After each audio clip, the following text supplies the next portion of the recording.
What's going on, streamers? So today I want to talk about scenes, sources, and the audio mixer. Now, I'm not going to go into really big detail on these areas just because I'm going to be touching on them separately in other videos, but I wanted to at least give you a basic overview of how they work and everything.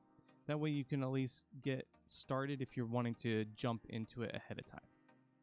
So for scenes and sources, I like to think of it like PowerPoints. So the scenes are your PowerPoint slide and the sources is the information that you would put into that PowerPoint slide. So for scenes, it's very easy to create them. You just click on the plus, give it a name, and it's done. You got a new scene. Now, if you want to get rid of a scene, just hit the minus after you have the one that you want to get rid of highlighted and hit OK, and it's gone. Now, if you go to sites where you can get like full overlays that you can import in, then what you're going to want to do is go to the gear at the bottom, go to your scene collections, and you're going to want to import overlay file. And once you have that imported, it's then probably going to auto load it in here. But if it doesn't, click on the drop down and you should be able to click on manage all and see it here. Now, if you're using OBS Studio and you want to import your stuff from OBS Studio to Streamlabs, then click on the import from OBS and you should be fine. If you don't have anything to import, but you want to create a brand new scene collection, just click on create new and you can give it a name. We're just going to name this one test, click enter, and then it's going to say it's the most active one. If you do have scene collections and you're wanting to try to change something on one of them, I really recommend you duplicate it so that way you don't mess the original one up. And if you don't like the changes you made, then you can just click on delete, click OK, and then it will choose the one that was underneath that one that was active as the next active one. And click done, and you're back to where you started. So sometimes with scenes, you'll probably see people that have at least 5, and that's going to be like you're starting soon, just chatting, main game, intermission, ending stream. Those 5. So what I'm going to do here is I'm going to create another scene. It's just going to be blank. And we're going to go over to sources. Now sources, this is going to be where you're going to be able to be really creative on what you want to do with your stream. And it's going to give you the ability of creating something really unique that's going to be for just you. Now, there's a lot of stuff you can add, and that's why I'm not going to be going into these in this video because there's so many different things that you can put into it. And everyone's stream and everyone's flair or whatever you want to call it is going to be different. So how you want your stream to look is entirely up to you. So there's not one video out there, not even one that I could create, that's going to touch on what you are wanting for your own stream scene to look like. So I'm just going to do something really basic. I'm just going to add a text, right? So I'm just going to leave it as it is, and I'm just going to call this one test. We're going to bring that font size down just a little bit, to about 14. And as you can see, this is already big. If you get something like this, it's probably because your canvas size is too small. But for this, I'm just going to right click, go to transform, fit to screen. And then we're going to resize this. So that is going to be something that will be on your one scene, right? So again, it could be any of these widgets. I already cover all these widgets in my 2020 playlist, which is in the link in the video description below.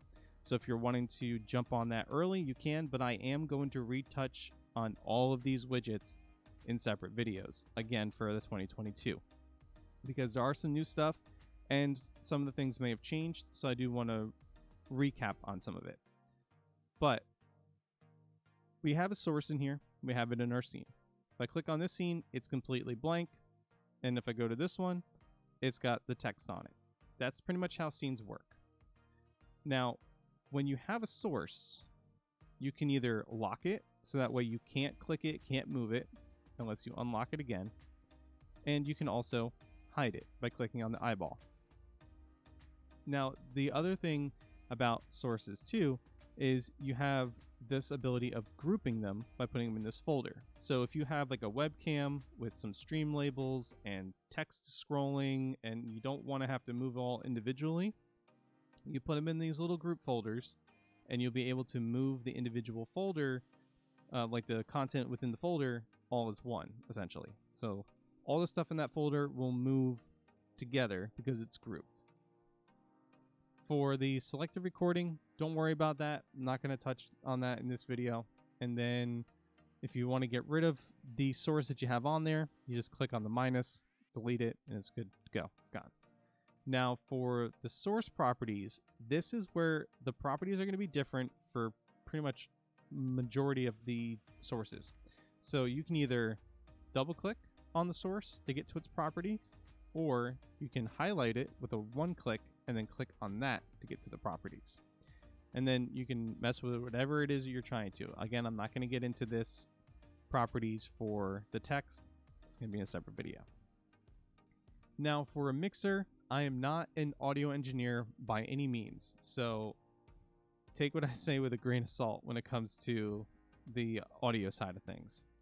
Now, this is where all of your audio stuff will be. So if you're using a Elgato capture card, it's going to go here. If you're using the games on like your PC, that's going to run through your desktop unless you set it up differently.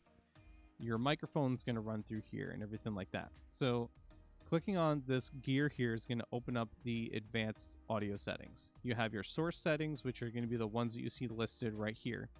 And then you have your global settings, which are also inside the main settings down here in this area under audio. So you have two ways of getting to it.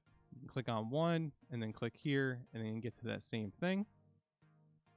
And then for source settings, if you click on it, it's going to drop down. You'll have excuse me, you'll have a list of different ones that you can select, and then you'll be able to adjust with a few things.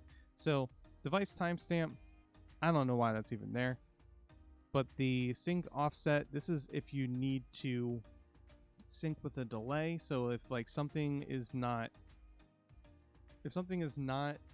matching up at the same time as it should, you may have to add an offset delay. And this is usually, I believe, in seconds. And then for down mixing to mono, I wouldn't worry about that. Audio monitoring, this is good to have so you can monitor like your voice, or you can monitor music or something and make adjustments if you need to. That way you don't have to record and then stop the recording, listen, and see what you need to adjust and do it again on and off to get all your stuff the way you want to get the right levels. But each one of these will have the same settings, and you'll be able to then, set that up, and then you have it where you can either hide it from the mixer, and you can also mute it if you need to, or unmute it, and you have the volume slider here too. The one other thing that I do want to mention is filters. So I'm not going to go too heavily into filters in this video, but I do want to mention it. So for filters, if you add one, you can add a gain. You can give your microphone a little bit more of an oomph, but be careful. It can be adding a bit more distortion if you add too much gain. You have noise suppression and noise gate and compressor.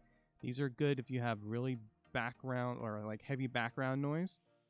And then for a limiter is for those of you guys who love to scream on the top of your lungs and like jump scares and stuff like that. A limiter will give it to where you cannot go past the threshold that you set for it, but you can scream as loud as you want and not destroy the ears of your viewers. So limiter is great. I do like limiter. But that is pretty much it when it comes to these three. Like I said, I just wanted to kind of touch base on it. And if you want to learn more about the widgets or some of the other stuff, then be sure to take a look at the 2020 playlist. But I am going to be redoing these things for the 2022. But if you have any questions, let me know in the comment section below. If there's anything you'd like to add, feel free to go ahead and drop it in the comments. Let's share the knowledge with everybody. But if you enjoyed today's video, give it a thumbs up. Don't forget to comment, like, share, and subscribe. And if you want to see more videos like this, check out these videos here on the screen and also on the channel. And I'll see you all in the next one. Take care.